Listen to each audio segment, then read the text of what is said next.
आज की कहानी है बेटे तुम कब आओगे। ये है एक दर्द भरी कहानी जो एक बुजुर्ग दंपत्ति के दिल के दुख और उम्मीद का एक आईना है। ये कहानी उनकी जिंदगी के उस पहलू को सामने रखती है जो अक्सर समाज की आंखों से छुप जाती है। कहानी की शुरुआत होती है एक शांत और तन्हा वृद्धाश्रम का दीन वाला माहौल। एक कमरा है जिसमें एक बुजुर्ग दंपति नारायण और गीता देवी अपने पलंग पर बैठे हैं। नारायण एक पुरानी किताब पढ़ रहे हैं और गीता देवी उनका स्वेटर बुनती हैं। दोनों के चेहरे पर उदासी है और यादों का साया है। गीता देवी एक दर्द भरी आवाज में नारायण से कहती है, क्या तुम्हें याद है जब रवि छोटा था वो कैसे अपनी नन्ही सी आवाज में कहता था, माँ मुझे आपके बिना नींद नहीं आती। नारायण एक ठंडी आह के साथ कहते हैं, हाँ गीता मुझे सब याद है। वो दिन भी क्या दिन थे। उसका मासूम चेहरा, उसकी हंसी अब तो सिर्फ यादों का सहारा है। गीता देवी रोते हुए कहती है, मुझे लगता है हम कहीं ना कहीं गलत थे। क्या हमने उसे प्यार कम दिया।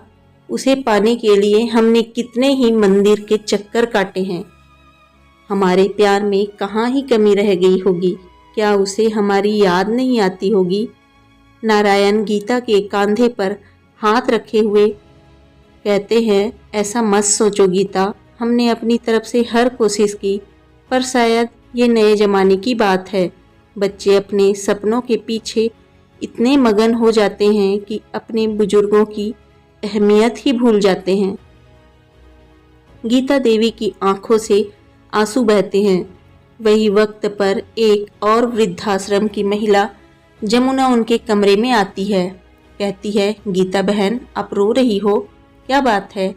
गीता देवी आंसू पोंछते हुए कहती है, कुछ नहीं, बस दिल भर आया। जमुना कहती है, मुझे समझ आता है, हम सब यहाँ एक ही वजह से हैं, अपने अपनों से दूर। पर आप फिक्र मत कीजिए, एक दिन आपके बेटे को जरूर आपकी याद आएगी। गीता पुराने दिनों को याद करती है जिसमें एक खुशी भरा माहौल है। रवि एक नौजवान लड़का अपने माँ बाप के साथ खुश है। नारायण रवि के लिए एक साइकिल लेकर आए हैं। रवि खुशी से, वाह पापा ये साइकिल मेरे लिए। नारायण कहते हैं, हाँ बेटा तुम्हारी पसंद का रंग भी है। तभी गीता देवी कहती है, पर ख्याल रखना बेटा, साइकिल चलाते समय ध्यान देना, कहीं गिर मत जाना। रवि हंसते हुए माँ से कहता है, आप हमेशा फिक्र करती हो, मैं अब बड़ा हो गया हूँ। घर में हंसी खुशी का माहौल है। ये दिखता है कि कैसे नारायण और गीता देवी ने अपने बेटे के लिए हर छोटी खूबसूरत खुशी का इंतजाम किया। गीता बहन, गीता बहन। अचानक जमुना की आवाज़ से गीता अपनी यादों से लौट आती है। जमुना कहती है, तुम ज़्यादा रो मत, जो है उसे अपनी नियति मानकर चलो, अपना ध्यान रखो। ऐसा कहकर जमुना वहाँ से चली जाती है। नारायण और गीता देवी अपने बिस्तर पर बैठे हैं। एक कैलेंडर दीवार पर लटका है जिस पर कुछ तारीख पर गोल घेरे बन गए हैं, रवि के आने के वादे के दिन। गीता देवी कैलेंडर की तरफ देखते हुए नारायण से कहती है, अब रवि का फोन आए 2 हफ्ते हो गए, उसने कहा था माँ इस बार मैं जरूर आऊँगा। नारायण थोड़े नाराजगी के साथ कहते हैं, गीता उसका इंतजार क्यों कर रही हो, तुम देखती नहीं हर बार उसका वादा झूठा होता है। गीता देवी उम्मीद के साथ कहती है, पर एक माँ के दिल में हमेशा उम्मीद होती है। नारायण जी, हो सकता है इस बार वो सच में आ जाए। उधर रवि घर पर रवि और उसकी पत्नी मैना एक बड़े डाइनिंग टेबल पर बैठे हैं। टेबल पर लैपटॉप और फाइलें बिखरी हैं। दोनों काफ़ी व्यस्त हैं। मैना कहती है, रवि तुम्हारे माँ बाप का क्या करना है, उनका फ़ोन बार बार आता है। रवि थोड़ा गुस्से में कहता है, मैना मुझे उनकी अपराध यात्रा सुनने का समय नहीं मिला है।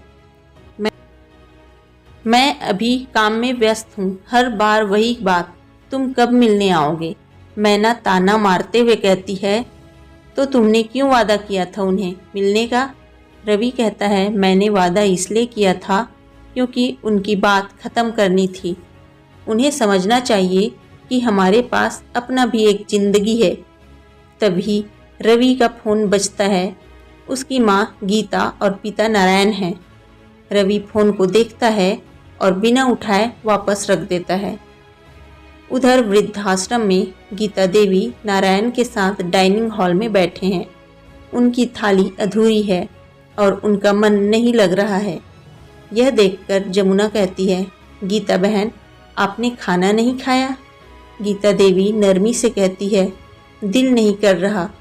जमुना बहन, हर नई सुबह के साथ उम्मीद लेकर जागती हूँ, पर दिन खत्म होते ही वो उम्मीद टूट जाती है। एक दिन वृद्धाश्रम में एक फंक्शन होता है।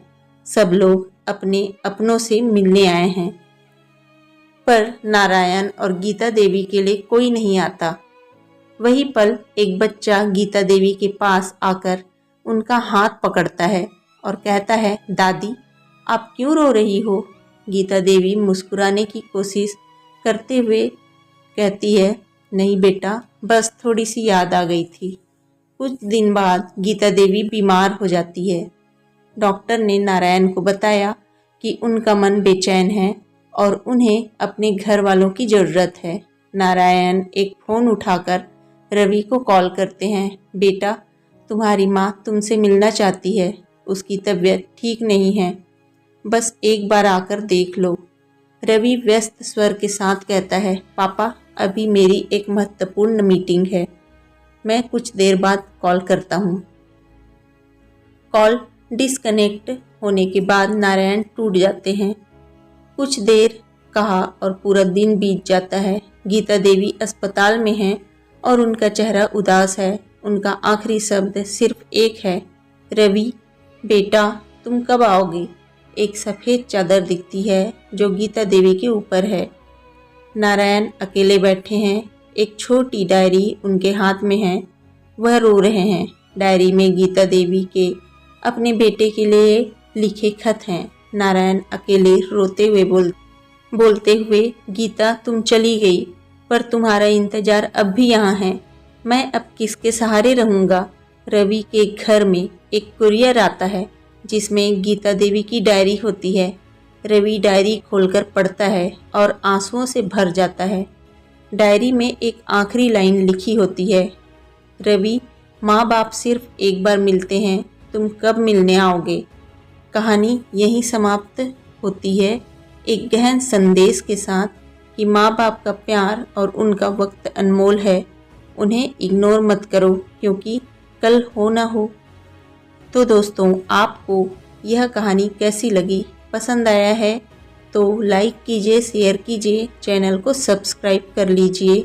मिलते हैं आपको एक अच्छी सी नई कहानी के साथ।